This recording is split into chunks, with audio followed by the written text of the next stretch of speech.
Hey guys, what's up? Uh, Welcome to my YouTube channel, Political Science Concepts, and today we will cover प्लेटो का totalitarian और proto-feminist approach. ठीक है, start करते हैं। प्लेटो का totalitarian होना क्या ये वाकई में सही है? आज हम थोड़ा सा इसको डिस्कस करते हैं। तो प्लेटो को रिगार्ड किया जाता है कि he is the first fascist. ठीक है, अपने एंशिएंट टाइम से he was the first fascist और इन वेस्टर्न पॉलिटिकल थॉट, जिसको हम डिस्कस करेंगे इसमें। ठीक है, और तब आप अपनी ट्रू नॉलेज, जो मैंने आपको अभी तक के सारे लेक्चर्स में बताया है कि अपनी ट्रू नॉलेज से what you will understand by these lectures, what do you think कि वो वाकई में टोटलिटेरियन है कि नहीं, by your own reason, by your own knowledge, by your own thinking, so you will decide। ठीक है, तो पॉपर हैं, सबसे ज़्यादा क्रिटिसाइज़ करते हैं प्लेटो को बार बार। तो वो उनका फर्स्ट आर्ग्यूमेंट लेते हैं, बिट्रेइंग द क्रिटिकल टेम्पर। वो बोलते हैं कि प्रोड्यूसिंग क्लास जो है, सोल्जर्स क्लास जो है, उसको आपको क्रिटिकल थिंकिंग की आज़ादी नहीं दी गई है। यानी कि सिर्फ फिलोसफर किंग्स ही हैं जिनको आप ग्लोरीफाई कर रहे हो, वो ही पॉलिसी मेकिंग गवर्निंग्स में केवल आप लोगों को बताएंगे कि how to deal, how to live, how to live a happy life in the ideal state. ठीक है, तो ये चीज़ सिर्फ फिलोसफर किंग्स ही बताएंगे आप लोगों को। You don't have to use your own mind. ठीक है, तो ये चीज़ों के ऊपर वो कहते हैं कि वाई दिस थिंग, मतलब थोड़ा इतना बेसिक तो होना चाहिए कि भाई मैं कुछ अपने लिए कुछ कर सकूं। ठीक है, तो ये पॉपर का आर्ग्यूमेंट है। क्रॉसमैन कहते हैं कि wrong both in his times, यानी कि वो बोलते हैं कि जो प्लेटो हैं वो अपने टाइम पे भी गलत थे। क्यों गलत थे? क्योंकि वो आइडियल स्टेट नहीं बना पाए, and that's why in later his works he changed his mind to best practical state. वो आइडियल स्टेट नहीं बना पाए, वो बेस्ट प्रैक्टिकल स्टेट बनाते हैं इन लॉज वाली बुक में, जैसे कि मैंने आपको पहले भी बताया था। और वो आज भी, तभी हम उनको डिस्कस कर रहे हैं कि भाई ही इज़ टोटलिटेरियन। उनका जो फिलोसफर किंग का जो इंस्टीट्यूशन है वो टोटलिटेरियन है।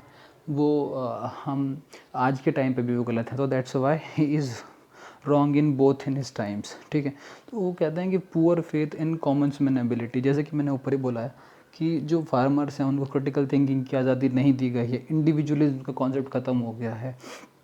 पुअर फेथ है, मतलब जो कॉमन मैन हैं उनको कोई उनके ऊपर विश्वास नहीं है कि वो अपने लिए भी कुछ अच्छा सोच सकते हैं।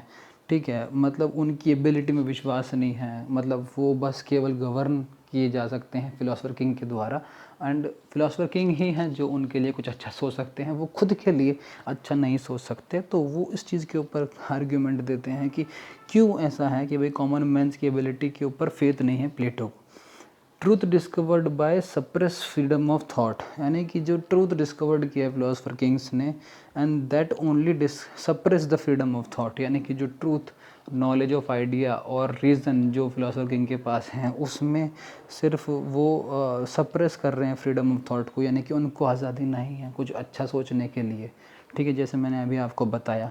फिर उसमें शट अपोजिंग व्यूज़, तो यानी कि जैसे कि बताया मैंने आपको कि अगर मान लीजिए कोई बंदा ऐसा है जिसकी फ़िलॉसफी या फिर मेंटल मैथ्स अच्छी नहीं हो, पर क्या पता वो बंदा डिसीजन अच्छा ले सके, तो वो बिल्कुल एक दरवाज़ा बंद कर देते हैं कि भाई नहीं, सिर्फ जिसकी फ़िलॉसफी अच्छी है, जिसकी मेंटल मैथ्स अच्छी है, जो बंदा उन टेस्ट्स में पास हो सकता है, that only will govern the state, that will only, कि वो पॉलिसी फ्रेम कर सकता है।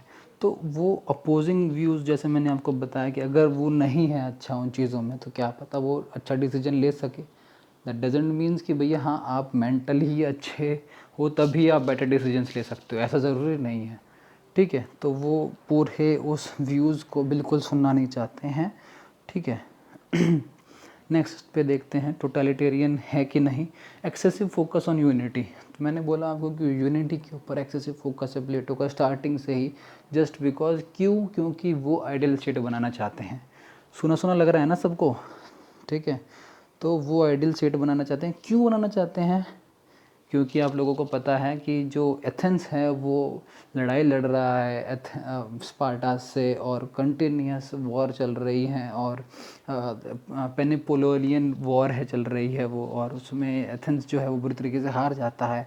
और वो तभी चाहता है कि भाई मैं एक बदला लेना चाहता हूँ और एक आइडियल स्टेट ऐसा बनाऊँगा जिससे कि जो स्पार्टा को है वो मैं दिखा दूँगा कि भाई हमारा जो स्टेट है एथेंस वो एक बेस्ट है।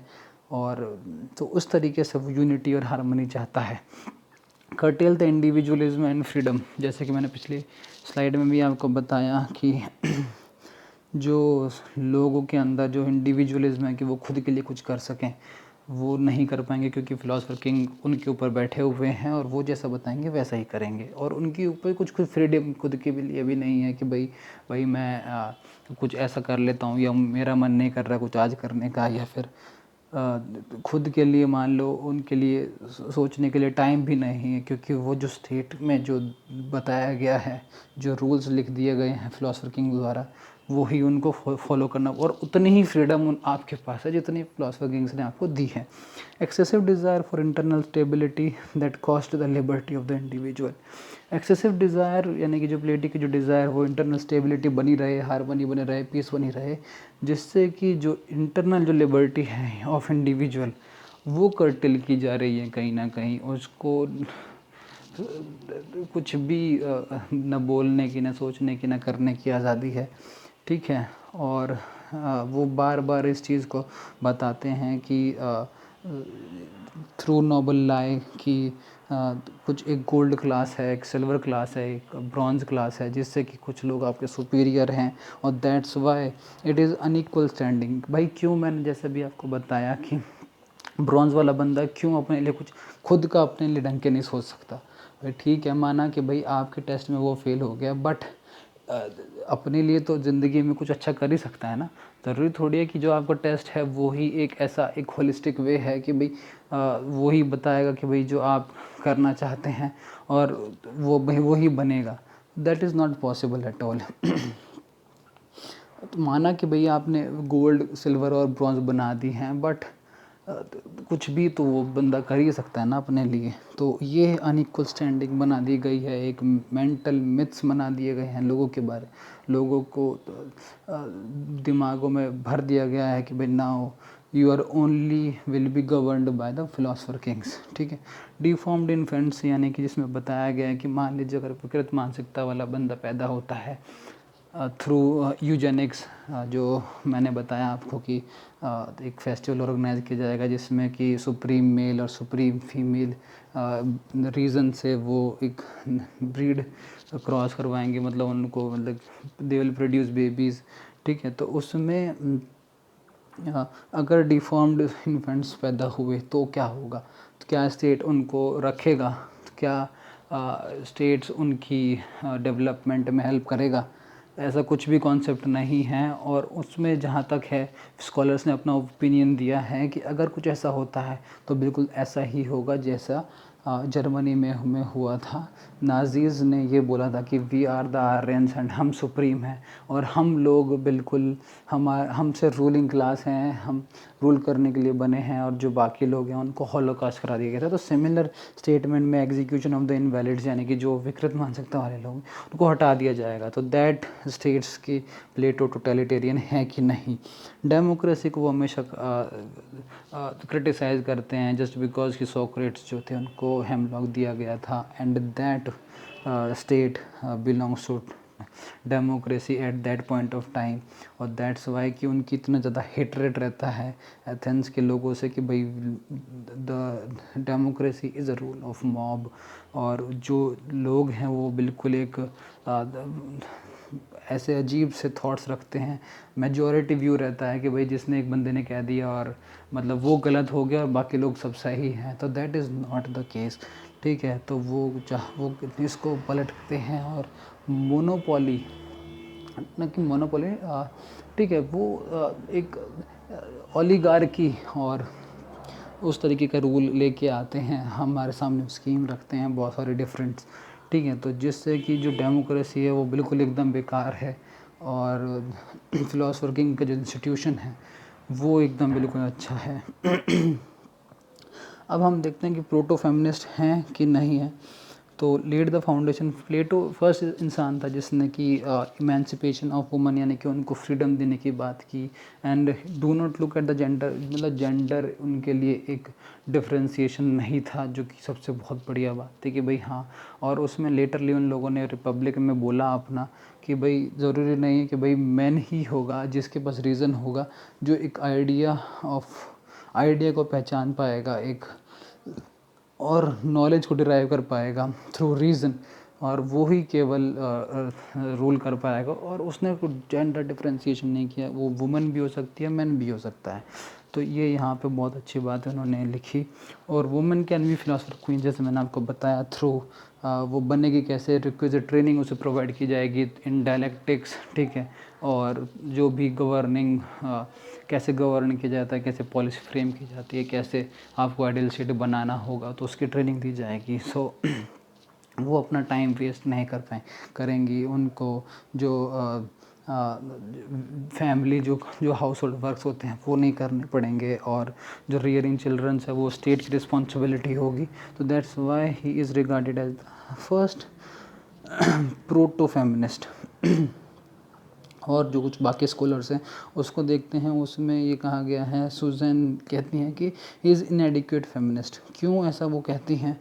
क्योंकि वो ऐसा इस वजह से कहती हैं कि जो ट्रेडिशनल फैमिली सेटअप है वो उसको प्लेटो ने ख़त्म कर दिया है बिल्कुल। And he change the role of the women, और उसने बिल्कुल एकदम सिर्फ गवर्निंग में बिठा दिया है, और जो अपने फ़ायदे के लिए उसने इस्तेमाल किया है। He gave this opportunity just because कि भाई वो अपना मकसद जो है आइडियल स्टेट का उसको साबित कर सके। वैसे उसको सहानुभूति नहीं है वुमेन से ऐसे कुछ, बस जस्ट बिकॉज कि उसको आइडियल स्टेट बनाना है और उसको गवर्निंग में मदद हो जाएगी। That's why he is emancipating the women's, ठीक है। वैसे उसको कोई लगाव नहीं है, और जस्ट बिकॉज कि वो एक टेलीलॉजिकल उसने अपना एम बनाया हुआ है, तो that is why he is giving the role कि आप पॉलिसी फ्रेम्स कीजिए। सेकंड आता है कि equality of sexes only possible in the environment of communism. वो क्वेश्चन करते हैं कि क्यों इक्वालिटी ऑफ सेक्सेस इन जो स्कीम है एक थ्योरी ऑफ कम्युनिज्म में ही पॉसिबल। अगर मान लीजिए थ्योरी ऑफ कम्युनिज्म और प्रॉपर थ्योरी ऑफ कम्युनिज्म में जो प्रॉपर्टी है और वाइव्स है उसको मान लो उल्टा कर दें, यानी कि हटा दें, मतलब सबके पास प्रॉपर्टी और वाइव्स होंगी, तो क्या उस कंडीशन में प्लेटो इमेंसिपेशन करेंगे या फ्रीडम देंगे इतनी रूल करने के लिए? तो ये क्वेश्चन उठाया जाता है एक प्लेटो के ऊपर। तो तब क्या उतनी ज़्यादा फ्रीडम देंगे रूलिंग करने के लिए? सैक्सन एक दूसरे स्कॉलर्स हैं वो कहते हैं कि completely remove the female from the women. उसमें ये बोला जाता है कि जो इमोशंस वीमेन केवल सिर्फ एक गवर्निंग के लिए ही नहीं जानी जाती, बाकी चीज़ों के लिए बहुत सारी एक ट्रेड्स होते हैं वुमेन के अंदर। वो जैसे कि करेज होता है, इमोशंस होते हैं, कॉपरेशन होता है, म्यूचुअल अंडरस्टैंडिंग होती है, डिटर्मिन्ड होती हैं, और भी बहुत सारे ट्रेड्स होते हैं जो कि वुमेंस में होते हैं। और बल्कि उसको उस नज़रिए से ना देखते हुए वो सिर्फ एक गवर्निंग की नज़र से देखता है, और that is not at all justified, ठीक है। This is the point of view of Saxon, ठीक है। एलन ब्लूम कहते हैं not believe womens are equal and opportunity provide for the sake of political good. जैसे कि मैंने आपको बताया कि भाई ही जस्ट मतलब उनका एक टेलीलॉजिकल पॉइंट ऑफ व्यू है कि हम मुझको आइडियल स्टेट बनाना है। That's why he is providing the opportunity to the women for the sake of the political good, for the greater political good, यानी कि एक उसको लोगों के ऊपर राज करने के लिए या फिर उन लोगों को गवर्न करने के लिए वो इस चीज़ को टेलीलॉजिकल वे को अचीव करने के लिए वो इन चीज़ों को फोकस में डालता है। और वो वैसे लगाव नहीं है वुमेंस को, और न इनको इक्वल अपॉर्चुनिटी देना चाहता है। ना अगले हम देखते हैं radical feminist view. Radical feminist view में है कि वो कहते हैं कि जो प्रोडक्टिव फंक्शंस के ऊपर फोकस किया गया है और जो डिनायल है मदरहुड का उसको एकदम बिल्कुल हटा दिया गया है। सिर्फ आप बच्चे पैदा कीजिए यूजेनिक्स के फॉर्म में, और उसके बाद फिर जो मदरहुड है उनके बच्चे छीन लीजिए और आप सिर्फ फोकस कीजिए जो कि है वो गवर्निंग में आप पॉलिसी फ्रेम कीजिए, आइडियल स्टेट में मदद कीजिए। Hope you like this lecture, and if you have any doubt please do comment down section below, and have an awesome day.